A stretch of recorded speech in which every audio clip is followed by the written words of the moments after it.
जयकुमार गोरे किसी के रास्ते में जाता नहीं, जो अपने रास्ते में आता है उसको छोड़ता नहीं। आपला फंडा क्लिअर आहे। आणि रामराजेंना एवढाच विनंती करतो, राजे ज्यांचं वाटोळं करायचं आहे त्यांना मदत करा। आज हा सांगतो की जयकुमार गोरेंची संस्था काढून चालवावी। मी काढून चालवेन, पण चिंता नको करू, तू चिंता करू नको। माझं वय झालं नाही, मी अजून जवान आहे। तुझा कार्यक्रम व्हायची वेळ आलेली आता। ज्या लोकांनी मदत केली त्या लोकांना सगळ्यांना मनापासून धन्यवाद। आणि ज्या जिल्ह्यातल्या नेत्यांनी माझं पॅनल येऊ नये म्हणून प्रयत्न केले त्या सगळ्या नेत्यांनाही माझे धन्यवाद। मानदेश माझा सबस्क्राइब करा आणि अपडेट रहा। श्री सिद्धनाथ नागरी सहकारी पतसंस्थेवर आमदार जयकुमार गोरे यांचा झेंडा। मान तालुक्यातील अग्रणी असलेल्या श्री सिद्धनाथ नागरी सहकारी पतसंस्थेच्या काल पार पडलेल्या निवडणुकीच्या मतदानावर आज सकाळी 9 वाजल्यापासून दहिवडी येथील मार्केट कमिटीच्या हॉलमध्ये मतमोजणीला सुरुवात झाली। परिवर्तन पॅनलने आपली एकहाती सत्ता मिळवून सहकार बचाव पॅनलचा 13-0 ने पराभव केला।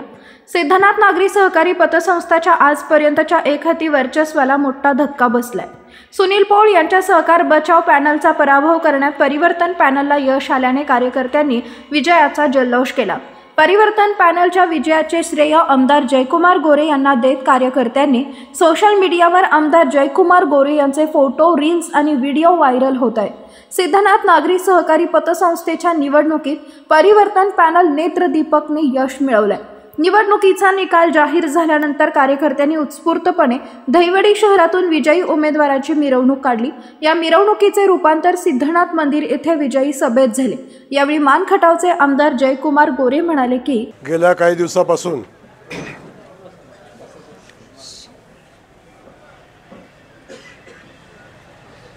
या खटाव मान तालुक्याचं, खास करून या जिल्ह्याचं वैभव असणारी सिद्धनाथ नागरी पतसंस्था आणि या पतसंस्थेची निवडणूक गेल्या 1 महिन्यापासून चालू आहे। आणि या पतसंस्थेमध्ये आदरणीय वाघोजी काकांच्या नंतर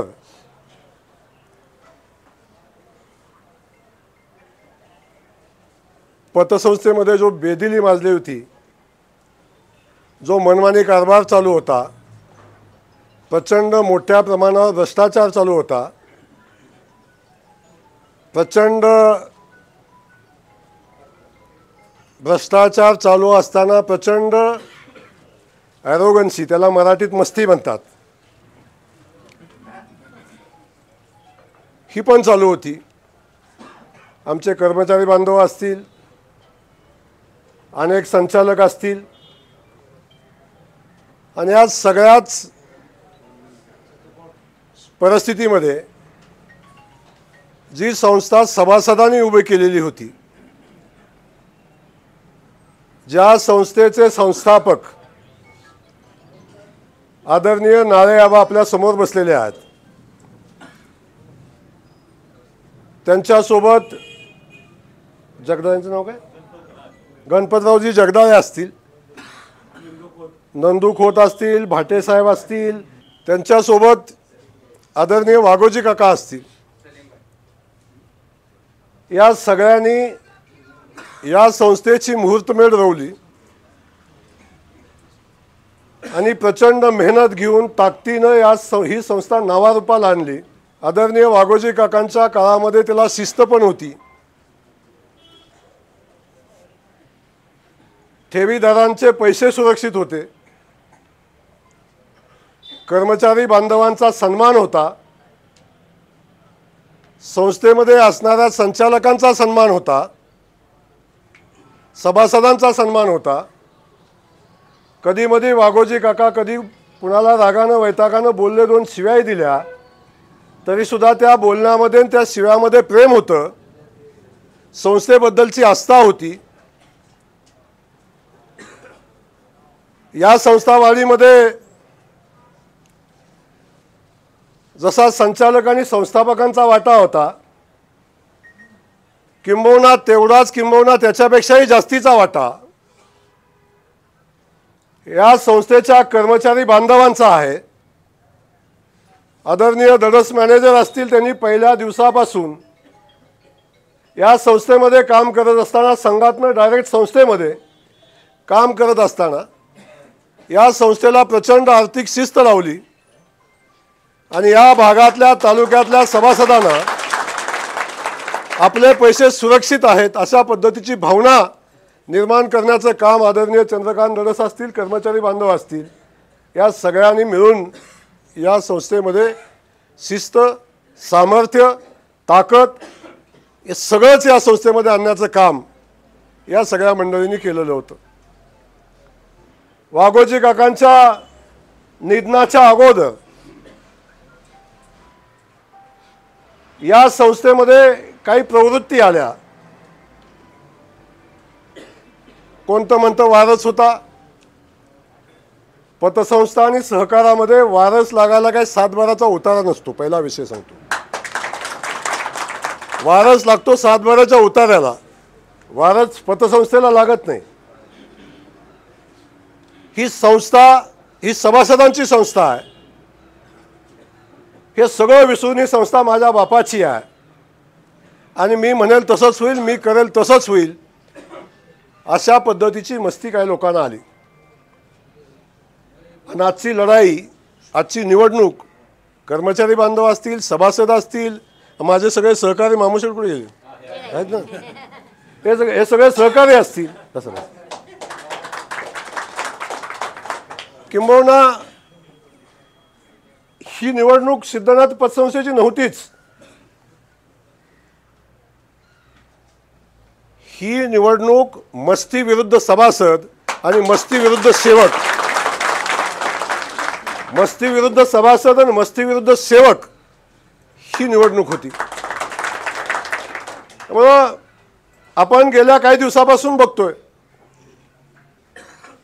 या संस्थेमध्ये ज्या पद्धतीनं गैरकारभार झाले, हे सगळ्या संचालकांनी संस्थेमध्ये चाललेल्या कारभाराच्या विषयी किंबहुना चाललेल्या भ्रष्टाचारावर, चाललेल्या चुकीच्या कामकाजाबद्दल, चाललेल्या कर्मचाऱ्यांच्या बद्दलच्या चुकीच्या वागणुकीबद्दल या सगळ्यांनी आवाज उठवायचा प्रयत्न केला आणि त्याचं पर्यावसन असं झालं की त्या सगळ्या संचालकांना संस्थेतनं काढून टाकलं।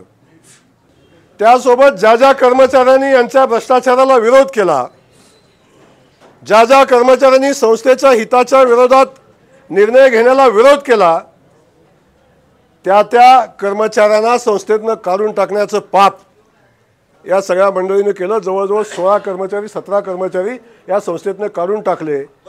त्याच्यामध्ये रणजित पोळपासून सगळेच असतील, अगदी कट्ट्यांच्या पासून, आमच्या जगतापांच्या पासून, धनंजय जगदाळे कुठे गेला आमचा, धनु असेल, मागं बसलेले जगताप असतील, कट्ट्या असतील, खोळे सगळेच असतील, या सगळ्या मंडळींना हे आमच्या घरचे गडी आहेत। यांनी आम्ही म्हणाल तसंच वागलं पाहिजे, मी सांगेल तसंच वागलं पाहिजे, संस्था माझ्या बापाची आहे, अशा पद्धतीच्या आविर्भावामध्ये यांनी वागणूक सुरू ठेवली। संस्थेमध्ये प्रचंड भ्रष्टाचार केला आणि एवढा भ्रष्टाचार केल्यानंतर केसेस दाखल झाल्या। आमचे गिरीश कुलकर्णी आले, ते आहेत का इथं? लोकांना कळू द्या ही निवडणूक का लागली होती। मध्ये काय गोष्टी घडल्या, स्टेटमेंट दिली, पण आम्ही उत्तर दिलं नाही।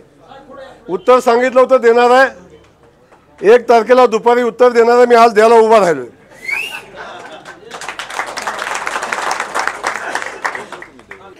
विषय इथून सुरू नाही झाला, विषयाला खऱ्या अर्थानं सुरुवात झाली होती की जेव्हा धडस मॅनेजरना संस्थेतनं काढून टाकलं। त्याच्या अगोदरही काय गोष्टी घडल्या या विषयावर मी जाणार नाही, पण तिथून पुढे जाणार आहे, कारण आजची परिस्थिती, आजचं परिवर्तन बघायला धडस मॅनेजर असणं आवश्यकच होतं। बाकी सगळ्या विषय बाजूला ठेवतो, पण सुरुवात झाली 2013 साली झालेल्या दुष्काळापासून सुरुवात झाली। दुष्काळामध्ये छावण्या, या तालुक्यामध्ये छावण्या आल्या, त्यावेळी या पतसंस्थेनं अनेक छावण्या उभ्या केल्या आणि या छावण्या उभ्या केल्यावर ज्या छावण्यातनं पतसंस्थेला काही प्रमाणात नफा झाला तो कोटीमध्ये होता। एका बाजूला संस्था होती, एका बाजूला संचालक मंडळातले काही ठराविक संचालक होते, चेअरमन होते. या चेअरमनचं आणि संचालकाचं म्हणणं होतं की हे पैसे काढून आम्हाला द्या, आणि दुसऱ्या बाजूला कर्मचाऱ्यांचं म्हणणं होतं की हे पैसे संस्थेचे आहेत, यातले पैसे हे संस्थेला द्या. याच्यातनं खऱ्या अर्थानं वादाला सुरुवात झाली आणि हे पैसे काढण्यासाठी या भाद्रांनी धडस मॅनेजरला संस्थेतनं काढून टाकलं आणि हे पैसे काढून घेतले पतसंस्थेतले. छावणीतनं मिळालेला जो नफा होता तो काढून घेतला. त्याची चौकशी आता चालू होईल, त्याची काळजी करू नका. पण मी यावेळी सांगेन इथून खरी सुरुवात झाली आणि इथून झालेली सुरुवात तेव्हापासून झालेली प्रश्न धडस मॅनेजरला का काढलं, ह्याला का काढलं, ह्याची सुरुवात सांगतो. त्याच्यानंतरचा विषय आहे, अनेक ठिकाणी कर्मचाऱ्यांची मागची निवडणूक झाली या बँकेची. या मागच्या बँकेच्या निवडणुकीला आमच्या 4 कर्मचाऱ्याच्या नावावर 40 लाख रुपये कर्ज काढलं. हे सगळे कर्मचारी आहेत, या सगळ्या कर्मचाऱ्याच्या नावावर कर्ज काढलं आणि मागची निवडणूक लढले. आणि निवडणूक लढल्यानंतर हे पैसे संस्थेला भरायला लावले. निवडून हे आले, संस्थेतनं पैसे ह्यांनी मिळवले आणि कर्मचारी बांधवांना हे पैसे भरायला भाग पाडलं. त्याच्यासाठी संस्थेमध्ये चुकीचं काम करायला भाग पाडलं. या संस्थेतनं अनेक वेळा संस्थेतनं इमारत निधीच्या नावाखाली अनेक पैसे गोळा केले. हे पैसे डायरेक्ट खाजगी संस्थेला नेऊन दिले. खाजगी शाळा आहे ना, खाजगी शाळेला 2 कोटी रुपये नेऊन खाजगी शाळेला दिले. याच्यानंतरची परिस्थिती आहे की या संस्थेतनं प्रत्येक दिवाळीला या संस्थेच्या कर्मचाऱ्यांच्या नावे कधी 3 बोनस, कधी 4 बोनस, पगार ते सांगतोय ना, पगार बोनस म्हणून काढले. त्यातलं कर्मचाऱ्यांना एखादा दुसरा पगार दिला आणि बाकीचा सगळा पगार हा चेअरमनच्या घरी जायला लागला. सगळा पगार चेअरमनच्या घरी. वर्षाला किमान त्याच्यातनं 1 कोटी रुपये मिळवायचा धंदा चालू झाला. जेव्हा जेव्हा ह्यांना गरज आहे तेव्हा तेव्हा 1 पगाराचा बोनस आणि पैसे घरी. हा चेअरमन असा खतरनाक होता की हा चेअरमन दिवसातनं 10-10, 15-15 शाखांना व्हिजिट करत होता आणि एका शाखेची 1000 रुपयाची व्हिजिट फी, अशी रोज 10-15 हजाराचं उत्पन्न, कधी 8-10 हजाराचं उत्पन्न गोळा करायचं आणि ते अकाउंटला भरायचं. महादेवच्या अकाउंटवर किती कॅश गोळा केली महादेव? 1.5 कोटी रुपये अकाउंट त्याच्या अकाउंटमध्ये पाठवले आणि ते डायरेक्ट कॅश काढून घेतले. आणि याची सगळ्यांची चौकशी झाली. आपल्यापुढे एक गिरीश समोर बसलेले आहेत, गिरीश कुलकर्णी म्हणून. हा इसम पूर्वी त्यांच्यासोबत काम करत होता, पण यांची पार्टनरशिप संपली, यांचा विषय संपला. हे कोविडमध्ये ॲडमिट असताना ICUमध्ये ॲडमिट होते. कशात ॲडमिट होते? ICUमध्ये ॲडमिट होते. कोविडमध्ये ICUमध्ये ॲडमिट, पुण्याला ॲडमिट असताना यांच्या नावे बोगस प्रकरण केलं 50 लाखाचं. आणि 50 लाख रुपये ते कोविडमध्ये ॲडमिट असताना, ICUमध्ये असताना, जिथं मुंगीला सुद्धा भेटायची परवानगी कोविडमध्ये नव्हती, तेव्हा हे तिथून आले, यांच्या शाखेमध्ये विड्रॉलवर सह्या केल्या आणि पैसे काढून घेतले. यांच्या खात्यावरनं पैसे कोणाला, जगताप कोणाला दिले पैसे?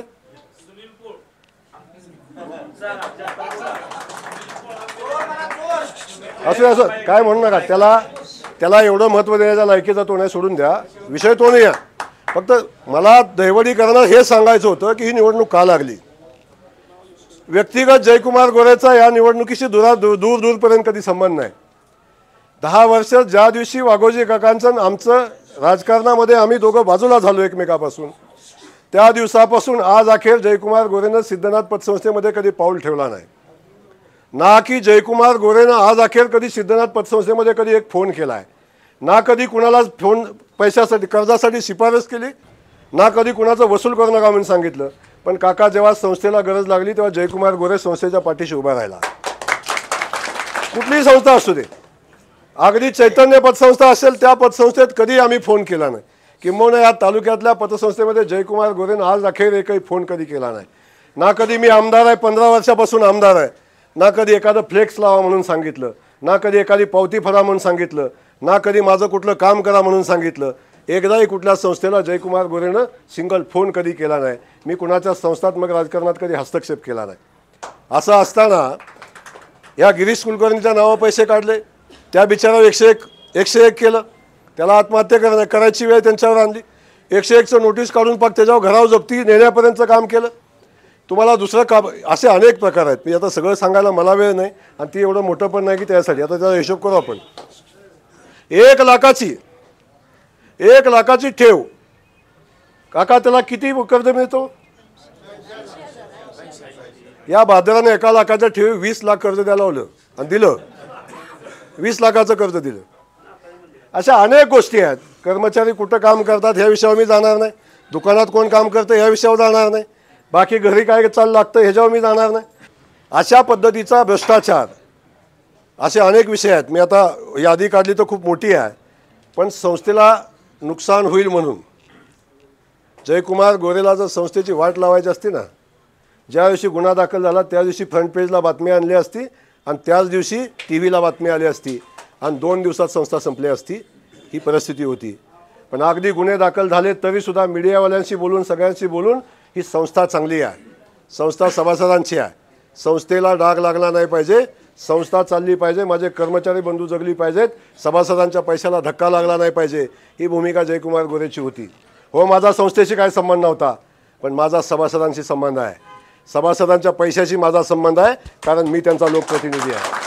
सभासदांच्या पैशावर आच आली तर जयकुमार गोरे सहन करणार नाही. मग किती मोठा कुणी असला तर फरक पडत नाही. त्यामुळं सभासदांचा पैसा याच्याशी मात्र जयकुमार गोरेचा संबंध आहे आणि सभासदांशी जयकुमार गोरेचा संबंध आहे. ही भूमिका पहिल्या दिवसापासूनची मी आजपर्यंत ठेवली. मग संस्था कुठलीही असू दे, जेव्हा सभासदांच्या होईल तेव्हा जयकुमार गोरे सभासदांच्या सोबतच उभा राहील. ही भूमिका माझी आहे. या भूमिकेतनं ही भूमिका घेत असताना ॲरोगन्सीचा विषय तर सोडाच. म्हणजे एका कर्मचाऱ्याला किती कर्मचाऱ्यांना मारहाण केली संस्थेत जाऊन, किती कर्मचाऱ्यांना, किती संचालक मंडळाच्या, किती संचालकाच्या अंगावर गेले, आणि ही सगळी मंडळी जी संस्थेची संस्थापक होती ती का बाहेर पडली, का बाहेर पडली, या सगळ्याचा विचार आपण केला. बाकी सगळ्या गोष्टी आपण बाजूला ठेवूया. पण जयकुमार गोरेनं जिल्ह्यात काय कमवले हे जर सगळ्या शाखांचा निकाल बघितला ना तर तुमच्या सगळ्यांच्या लक्षात येईल जयकुमार गोरेने जिल्ह्यात काय मिळवले. आणि हे सगळं करत असताना मी या संस्थेच्या कर्मचारी बंधूंना मी धन्यवाद देईन. कर्मचारी बंधू आमचे सैनिकासारखे लढले आणि एवढ्या ताकदीनं लढले की मला त्यांचं जेवढं करावं तेवढं कौतुक थोडं आहे. अनेक लोक म्हणली कर्मचाऱ्यांना बघून घेईन, आता नाताच्या मंदिरात बसली, काय बोलणार नाही. पण कर्मचाऱ्याच्या केसाला धक्का सोडूनच द्या, पण त्याकडे वाकडी बघायची हिंमतसुद्धा कोणाची होणार नाही. चिंता करू नका. त्यामुळे बाकी सगळ्या गोष्टी मी सांगतो या सगळ्या गोष्टी करत असताना एवढी ॲरोगन्सी कुणाला नसावी. संस्थात्मक राजकारण आमची संस्था, मी तेच सांगतो, संस्था कुणाच्या बापाची नसते. संस्था ही सभासदांची संस्था असते आणि ही संस्था सभासदांची आहे. वाघोजी काकांच्याबद्दल अनादर मला कधीच नव्हता, आजही नव्हता, आणि आदर होता म्हणूनच वाघोजी काकांचा फोटो लावून पॅनल केलं. त्या माणसाचं या संस्थेमध्ये योगदान आहेच. आणि तुम्हाला सांगतो त्या माणसावर एवढं कोट्यावधी रुपयाची माया त्या माणसानं कमवून ठेवली आणि एवढंच प्रेम होतं ना, तर त्या वाघोजी काकांच्यावर चांगले उपचार केले असते तर कदाचित आज वाघोजी काका इथं उपस्थित असते. अशा पद्धतीची परिस्थिती आहे. त्यामुळे ह्या लोकांना वाघोजी काकाचं नाव घ्यायचा अधिकार नाही.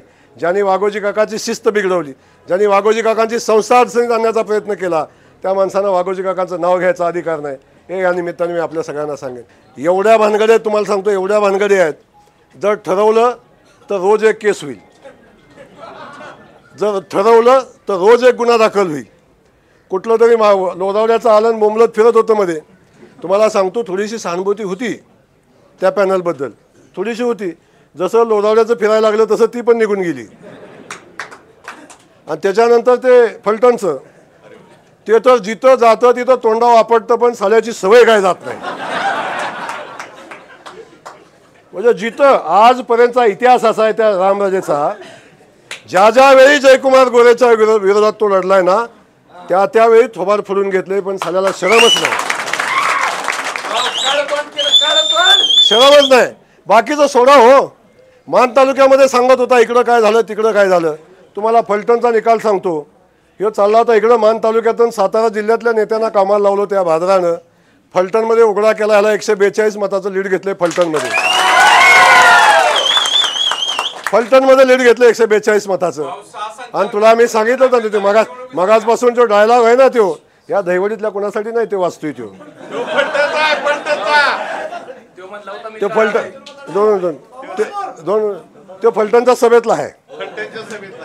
त्यामुळे त्याला सांगितलं ना, मीच तेव्हाच सांगितलंय, त्याला जाऊन विचार माझी ताकद काय आहे. त्यामुळे तो विषय नाही आहे. माझा मुद्दा असा होता की आपण जी भूमिका घेऊन काम करतोय, आजपर्यंत जयकुमार गोरेनं कधी कुणाच्या वाळल्या पाचोळ्यावर पाय दिला नाही. आजपर्यंत जयकुमार गोरेनं कुठल्या दुकानदाराचा कुणाचा एक नया पैसा जयकुमार गोरेनं कधी बुडवला नाही. आणि जयकुमार गोरेच्या कार्यकर्त्याला कधी जयकुमार गोरेनं बुडवून दिला नाही.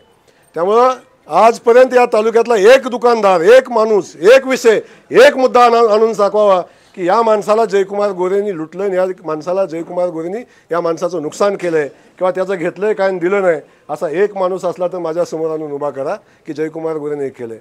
फक्त या लोकांची तुंबडी भरण्याचे उद्योग, या लोकांची दुकानदारी चालवण्यासाठी आजपर्यंत या संस्थाचा वापर करायचा.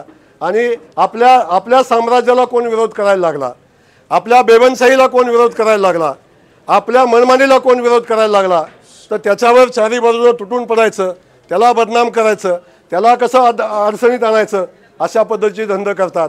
आता मला सांगा, रामराजेला परवा सांगायला लागलं की जयकुमार गोरे, रणजित निंबाळकर माझ्यावर गुन्हा दाखल करतायत. हा काळाचा महिमा आहे, काळाचा महिमा, काळाचा महिमा आहे. पूर्वेला ओघवतून पश्चिमेला मावळतो, पण जयकुमार गोरे चुकीचं काम करणार नाही. आजही सांगतो, जयकुमार गोरे आजही सत्ता आली नव्हती तरी जयकुमार गोरे कायम सत्ता नसताना या सत्ताधाऱ्यांशी लढला आहे, सत्ता नसताना लढला आहे आणि सत्ता नसताना लढूनसुद्धा ठामपणे उभा राहिला आणि जिंकला आहे. माझं एकदा आव्हान आहे सालो, एकदा सत्तेतनं बाहेर पडा आणि जयकुमार गोरेवर समोर लढाई करा, पाला पाचोळ्यासारखा उडून जाल. लक्षात ठेवा. अरे सत्ता असल्यावर कुणी लढेल, पोलिसाच्या ताकदीनं, कलेक्टरच्या ताकदीनं, बाकीच्या सगळ्या ताकदीनं कुणी लढेल. जयकुमार गोरे कायम सत्तेच्या विरोधात लढला आहे आणि तुमच्या छातीवर बसून उभा राहिला आहे. हे जयकुमार गोरेनं करून दाखवले. आत्ताच्या विषयात पुरता मर्यादित विषय, या संस्थेची निवडणूक होती. संस्थेच्या निवडणुकीत जयकुमार गोरेनं राजकारण आणलं नव्हतं.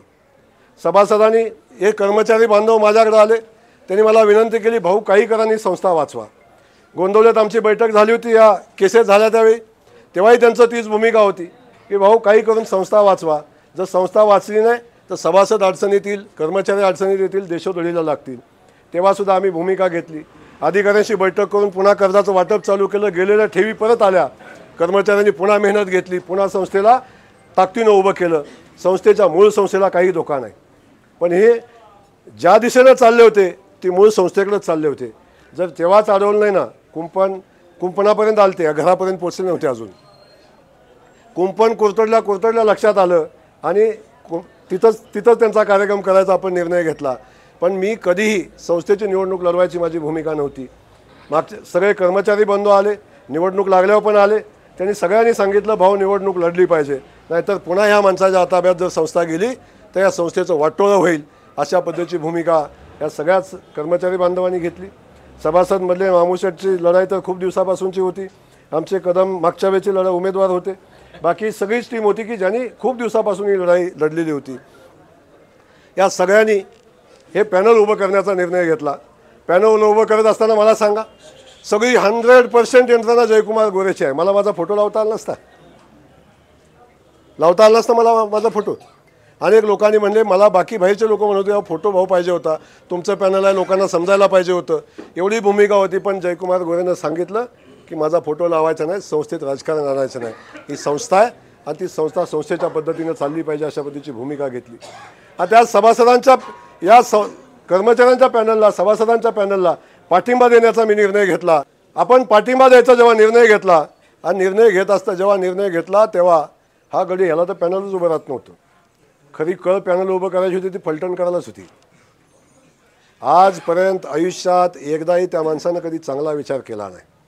म्हणे जयकुमार गोरेच्या ताब्यात संस्था गेली तर त्याचा फलटण ट्रेडर्स होईल काहीतरी म्हणला आणि काहीतरी बोलला, काय चोरांच्या हातात संस्था देऊ नका. आणि खाजगीत म्हणला ही जर संस्था ताब्यात गेली तर जयकुमार गोरेला 3 कारखान्याचं बळ येईल. काय म्हणत होता. म्हणजे ह्या सगळ्या गोष्टी म्हणत होतात. चोराच्या हातात संस्था देऊ नका. साल्या चोर तू. पहिला सगळ्यात पहिली मालोजी राजे बँक ह्याची होती. आता सिद्धनाथची बारी झाली, मालोजीची आहे. तुला जर असेल दम ना, तुला तेवढीच उबन मस्ती असेल ना, मी तुलाही सांगतो म्हणा. आता मी या भाषेत नव्हतो बोलत कधी. मी मध्ये सगळं थांबवलं होतं की जाऊ दे, आता आपण सिनियर झालो आहे, 3 टर्मचा आमदार पण झालो आहे आणि आता आपण कुणावर बोलू नये, ही माझी भूमिका मध्यंतरीच्या कालखंडात मी घेतली होती. पण याला सज्जन माणसाची भाषा कळत नाही आहे, याला सज्जन माणसाची भाषा कळत नाही ना. आणि त्यावेळी त्यांनी भूमिका घेतली. आता मालोजी बाकी आहे, सिद्धनाथचं काम झालेलं आहे. मालोजी राजे बँक एवढा जर हे होता, मालोजी राजे बँक चालवायला का दिली हो? मालोजी राजे का चालवायला दिली? म्हणजे जयकुमार गोरेनं कुठली संस्था काढली? अरे हो, मी संस्था काढली नाही, मी संस्था वाचवल्या आहेत, संस्थेच्या पाठीशी ठामपणे उभा राहिलो आहे. आणि ह्या संस्था चालण्यासाठी सभासदांच्या खिशामध्ये पैसा येण्यासाठी जे सगळं करायला लागतं ते जयकुमार गोरेनं केलेलं आहे. त्यामुळे तू सांगायची मला आवश्यकता नाही. आज 4 कारखाने उभे राहिले ना, जयकुमार गोरेचा पाणी आलं आणि ऊस लागला म्हणून कारखाने उभे राहिले. आज हा सांगतो की जयकुमार गोरेंनी संस्था काढून चालवावी. मी काढून चालवेन, पण चिंता नको करू, तू चिंता करू नको. माझं वय झालं नाही, मी अजून जवान आहे. तुझा कार्यक्रम व्हायची वेळ आलेली आता. त्यामुळे माझं एवढंच सांगणं आहे, मालोजी राजे बँक चालवायला दिली, श्रीराम सहकारी कारखाना चालवायला दिला, दूध संघ कुठं गेलाय माहिती नाही, मोडून खाल्लाय. मार्केट कमिटीमध्ये दुसरा हत्ती बसून खातो. कुठली संस्था फलटणमधली चालू आहे सांगावं मला? मग जो मालोजी राजे चालवायला देतो, सगळं चालवायला देतो, आणि काय काय चालवायला देतो हे सांगितलं तर वांद्याचा विषय येईल, बाकी सांगितलं तर अडचणीचा विषय येतील. पण बाकी ह्यांच्या भावाभावांना कोण चालवतं हे सांगितलं तरी अवघड होईल परत. तेव्हा मला या निमित्ताने हेच सांगायचं आहे की हे सगळं असताना माझ्यावर टीका करतो, मला सांगतो या माणसाच्या ताब्यात संस्था जाऊन येऊ नका, त्या ताब्यात माणसाची संस्था जाऊन येऊ नका. माझं म्हणणं काहीच नाही. ठीक आहे, उलटं तो मैदानात आला ते बरं झालं. बरोबर आहे ना? बरोबर आहे ना? मैदानाच्या बाहेर मारता येत नाही, मैदानात घेऊन मारता येतं. मैदानाच्या बाहेर मारलेलं कोण बघत नाही ना, मैदानात घेऊन मारलेलं सगळे बघतात. आता अख्खं फलटण बघतं, 142 मतांना मारलंय. इकडची संस्था काढायला चाला, तुझ्या घरात काय चाललंय बघ, तुझा कार्यक्रम लागलाय ते बघ, आता काय पुढं भविष्यात काय वाढून ठेवलंय बघ. त्यामुळं आता फ्रस्ट्रेशन आलेलं आहे, राजकीय फ्रस्ट्रेशन आहे. हे इकडं फिरत होतं, यांनी सुद्धा लोधाडवाल्याने बी दिली ना बाईट दिली काहीतरी, त्याला तर पहिला त्याला कसा काय करावं मला कळत नाही. दिलीप भाऊ, वाघोजी काकाचं नाव सुद्धा ह्याला माहिती नाही. ती सारखं वाघोजीकर काका, वाघोजीकर काका, वाघोजीकर काका म्हणते. जरा वाघोजी काकाचं नाव ज्याला माहिती नाही त्याला वाघोजी काकाचे विचार माहिती आहेत का? वाघोजी काका असताना ह्याला जोड्यानं आणला असता. काकांच्या शब्दातच सांगतोय मी, ही परिस्थिती आहे. वाघोजीकर काकाने वाढवलेली संस्था, ह्यांनी वाढवलेली संस्था, आणि मग कोणतरी लाटायला आले, कोणतरी लाटायला आले, लोकप्रतिनिधी लाटायला आलेत, आणि तू सगळ्या दुनियेचा लाटून लाटून मोठा झाला त्याचं काय करायचं? त्यामुळं ते आलं ते बरं झालं. त्याला बघितल्यावर माणसांनी मतं द्यायचीच बंद केली असती. कदाचित अजून काय थोडीफार मतं पडली असती ह्यांना, ती त्याला बघितल्यावरच कमी झाली, काय तिकडनं बघितल्यावर कमी झाली. फलटणला लीड मिळाला असतं, ती रामराजे जसा मैदानात आला तसं ते लीड गेलं. त्यामुळे ही परिस्थिती तुम्ही समजून घ्या की या सगळ्या परिस्थितीमध्ये ही संस्था आहे, आणि या परिस्थितीमध्ये ही संस्था असताना आपण ह्या संस्थेच्या माध्यमातून जेव्हा निवडणूक लागली तेव्हा या सभासदांच्या आणि कर्मचाऱ्याच्या पाठीशी उभं राहण्याचा निर्णय आपण घेतला. उमेदवारा निवड देत असताना बघितलं पुढचं काय अवस्था होती. चेअरमन उभे, त्यांच्या मिसेस उभ्या, त्यांचा मुलगा उभा, त्यांची भाची उभी, त्यांच्या शाळेचा शिपाई उभा, त्यांच्या शाळेचा मास्तर उभा, आणि त्यामुळं एक जे काय असेल ते हे सगळं जणू याला एवढी भीती होती. निवडून याचं ह्याला चिंता नव्हती, निवडून आल्यावर ही सगळी माझ्यावर राहिली पाहिजे ह्याची चिंता होती. मी असली सगळं पॅनल उभं केलं, आणि त्याचाही आविर्भाव काय, किती आविर्भावानं बोलते, म्हणजे काय भाषा, काय परिस्थिती, या सगळ्या गोष्टी बाजूला ठेवा. पण या सगळ्या परिस्थितीमध्ये म्हणजे जयकुमार गोरेनं कर्ज मागितलं, जयकुमार गोरेला कर्ज दिलं नाही म्हणून या सगळ्या गोष्टी केल्या. मी सांगितलं ना, जयकुमार गोरे किसी के रास्ते में जाता नहीं, जो अपने रास्ते में आता है उसको छोड़ता नहीं. आपला फंडा क्लिअर आहे, आपला फंडा क्लिअर आहे. आपण कुणाच्या वाटेला जात नाही, आणि आपल्या वाटेला गेलेला सोडत नाही, आणि सावज टप्प्यात येईपर्यंत आपण हल्ला करत नाही. मग सावज टप्प्यात याला वर्ष लागेल, 2 वर्ष लागेल, 3 वर्ष लागेल, थांबायची तयारी आपली. पण टप्प्यात आला की सुट्टी नाही. त्यामुळे सांगितलं की आपण कुणाच्या वाटेला जात नाही, आपल्या वाटेला कुणी जायचं नाही, आपण क्लिअर सांगितलं. ते मध्येच म्हणला ते तिकडं त्या देशमुखाला काहीतरी केलं, तिकडं मायनीच्या देशमुखा जो रामराजेचा नादाला लागला का नाही तो जेलमध्येच गेला आहे. मायनीचा नाता दहिवडीचा नंबर आहे. जे गेलं ना नादाला लागलं ना ते जेलमध्ये गेले. त्यामुळे आता त्याने ठरवायचं आहे कुणाच्या नात्याला लागायचं आहे. रामराजेच्या नादाला कोणी लागायचं त्याने ठरवायचं. मी काय बोलणार नाही. पण या सगळ्या परिस्थितीमध्ये तुम्हाला एवढंच सांगतो, आता हा विषय वादाचा संघर्षाचा नाही बाबांनो. आता एक विषय समजून घ्या तुम्ही सगळेजण. ही राजकीय लढाई नव्हती आपली. सगळ्या संचालक मंडळासाठी महत्त्वाचा विषय सांगतो मी तुम्हाला. ही लढाई राजकारण या लढाईमध्ये काही लोकांनी आणलं, पण ते निवडणुकीपर्यंत मर्यादित होतं. ते निवडणुकीपर्यंत मर्यादित होतं. आता राजकारण नाही आहे. लढाई झाली, निवडणूक जिंकली, विषय संपला. ही निवडणूक सहकाराची होती आणि ही निवडणूक एका बँकेची निवडणूक होती, जी पश्चिम महाराष्ट्रामध्ये नावाजलेली बँक आहे. ह्या बँकेची निवडणूक होती. या बँकेमध्ये लाखो सभासदांनी, हजारो सभासदांनी आपल्या कष्टाचा पैसा ठेवला आहे. लक्षात असू द्या, लाखो सभासदांनी आपला कष्टाचा पैसा ठेवलेला आहे. आणि या कष्टाच्या पैशावर तुमची सिक्युरिटी अधिकारी म्हणून नेमणूक झालेली आहे, मालक म्हणून नाही आहे. याच्यावर आपण सिक्युरिटी अधिकारी म्हणून काम करणार आहोत. आपण संस्थेच्या कर्मचारी बांधवांचं हित जपायचं आहे. संस्थेला ताकद द्यायचे, संस्थेला बळ द्यायचे. पण या संस्थेचा राजकीय वापर होणार नाही याची काळजी घ्यायची. 15 संचालक काढून टाकले, राजकीय कर्मचारी काढून टाकले. काका संस्था ताब्यात आली, पहिलं काम आम्ही केलं असेल तर ते 15च्या 15 कर्मचारी पुन्हा कामावर घेण्याचं काम केलं. त्यांना कामावर घेतलं आम्ही. 7 महिने संस्था काका माझ्या ताब्यात आहे. संचालक म्हणजे प्रशासक काय मी म्हणेल तेच काम करत होता किंवा मी सांगू शकत होतो त्याला, काका 7 महिने संस्था माझ्या ताब्यात आहे. इथं 100 कर्मचारी इथं बसलेले आहेत. एका कर्मचाऱ्यांनी सांगावं की जयकुमार गोरेचा एक फोन 7 महिन्यात आलता. एक फोन, सिंगल फोन सांगा की संस्थेच्या कामकाजाच्या बाबतीत एक सिंगल फोन जयकुमार गोरेचा कुणाला आला की कुणाला कर्ज द्या आणि कुणाला कर्ज देऊ नका, कुणाची वसूल करू नका. सिंगल फोन जयकुमार गोरेने 7 महिन्यात कधी केला नाही. केलं फक्त कर्मचाऱ्यांचा पगार काढून ठेवला होता इलेक्शनसाठी. अजून एक पगार काढायचा होता आणि इलेक्शनसाठी कर्मचाऱ्यांचे 2 पगार साठवून ठेवलेले होते. ते सगळे पैसे कर्मचाऱ्यांच्या नावावर पुन्हा पाठवून देण्याचं काम जयकुमार गोरेने केलं. आले ना, मिळाले ना.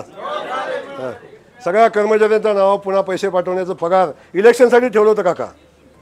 आणि अजून 2 इलेक्शनला पाहिजे होतं ना. आता याला माहिती असेल महादेवला अटक झाली यांच्यामुळं. बघा कसं असते, महादेवला अटक झाली याच्यामुळं. महादेवला अटक झाल्यावर पैसे त्यानं खाल्ले, अटक महादेवला. पण महादेवला अटक झाल्यावर महादेव कुठं आहे सुद्धा चौकशी केली नाही. जामीन होताना केली नाही, महादेवच्या घराची केली नाही, महादेवची केली नाही, जामीन झाल्यावर पण केली नाही आणि आज अखेर केली नाही. हे काय अवस्था आहे बघा. किमान ज्या माणसाला आपल्यामुळे अटक झाली त्या माणसाच्या उभं राहायची भूमिका घ्यावी पाठीशी, तेही केलं नाही.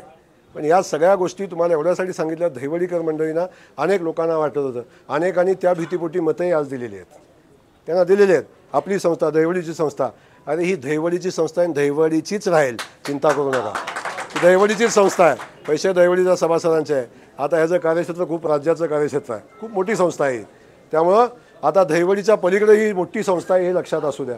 त्यामुळं आता आमचे सगळे संचालक बांधव निवडून आलेले आहेत. या सगळ्या संचालक बांधवाच्या वतीनं मी जबाबदारी घेतलेलीच आहे. तसं चुकीचं काय होऊन देणार नाही, काळजी करायचं कारण नाही. सभासदांनाही माझं सांगणं आहे, ठेवीदारांना सांगणं आहे, मागच्यापेक्षा आता ठेवी सुरक्षित राहतील, चिंता करायचं काम नाही. ते म्हणले आता पॅनल जर गेलो तर ठेवी निघून जातील, चिंता करू नको, जयकुमार गोरे बसला इथं. जेवढी ठेव निघेल तेवढी ठेवीन, चिंता करू नका. त्यामुळे बाकीची काळजी करू नका. कोण काय म्हणतं ह्याच्या नादाला लागू नका. कोणतं म्हणला जयकुमार गोरेला संस्था पाहिजे होती, त्याला मी तेव्हाच सांगितलं रे जयकुमार गोरेच्या नादाला लागू नको. माझा हिसाब भल्याभल्यानं जमला ना, इथं नाही जमला तिकडं कसं जमेल. त्यामुळे बाकीचा विषय सोडून द्या. अरे जयकुमार गोरेची एक प्रॉपर्टी जरी दिली ना, त्या पतसंस्थेत ठेवी एवढे पैसे येतात. तुम्ही चिंता नका करू म्हणावं त्याला. तू माझ्या नादाला लागू नको. जयकुमार गोरे भल्याभल्यांना कळालं नाही, बारामतीला कळालं नाही, फलटणला कळालं नाही, कराडला कळालं नाही. तू नको सांगू मला बाकीच्या गोष्टी. तेव्हा माझ्या नादाला लागायच्या भानगडीत पडू नका. आणि माझा व्यक्तिगत स्वार्थ मी आजही सांगतो काय नाही. आता आम्ही निवडणूक झाली, निवडणूक जिंकलेली आहे. आता इथून पुढे संस्था चालवायची जबाबदारी आमच्यावर आलेली आहे. माझ्या सगळ्या सहकाऱ्यांच्यावर आलेली आहे. माझा फक्त काय संबंध नाही, मी यांचा वॉचमन आहे. मी यांच्यावर वॉचमन म्हणून काम करेन, बाकी यांचंही करतील काय करायचं, पण वॉचमन म्हणून काम करेन. पण वॉचमन मजबूत आहे, लक्षात असू द्या.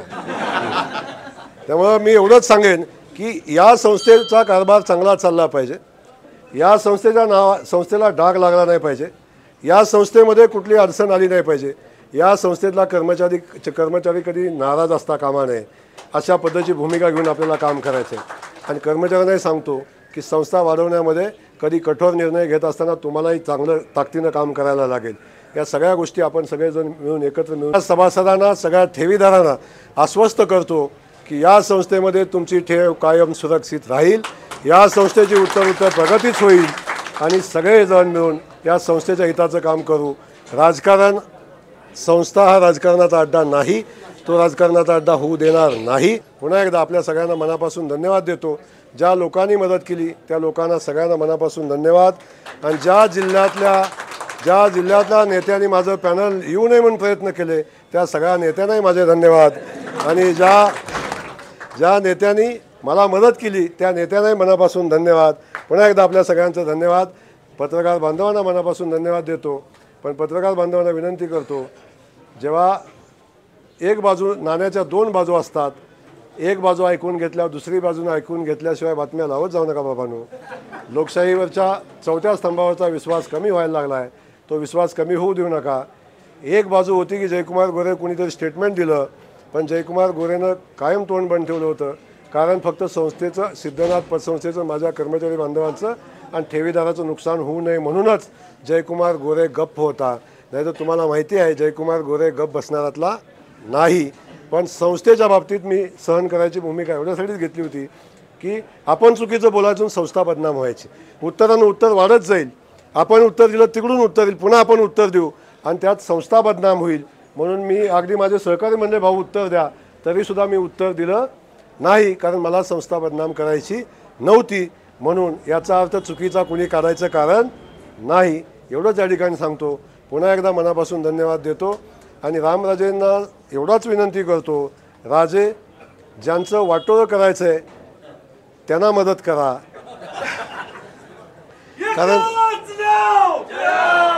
कारण तुम्ही ज्यांना मदत केली, ज्यांना पाठबळ द्यायचा प्रयत्न केला, त्याचं वाटोळं झाल्याशिवाय राहिलं नाही. त्यामुळे आता तुम्ही वाटोळं करण्याच्या यादीमध्ये एक नवीन नाव ॲड केलेलं आहे, एवढंच सांगतो. आणि पुन्हा सगळ्या नेत्यांना मी तालुक्यातल्या सांगतो, कुणाची मदत घ्या पण त्याची मदत घेऊ नका, तुमचं वाटोळं झाल्याशिवाय राहणार नाही, एवढंच सांगतो. पुन्हा एकदा आपल्या सगळ्यांना धन्यवाद देतो. आणि सगळ्या सभासद बांधवांना, कर्मचाऱ्यांना, ज्ञात अज्ञात लोकांनी, ज्या लोकांनी या संस्थेमध्ये विजय मिळवण्यासाठी मदत केली त्या सगळ्यांना धन्यवाद देतो आणि थांबतो. जय हिंद, जय महाराष्ट्र. सिद्धनाथाच्या नावाने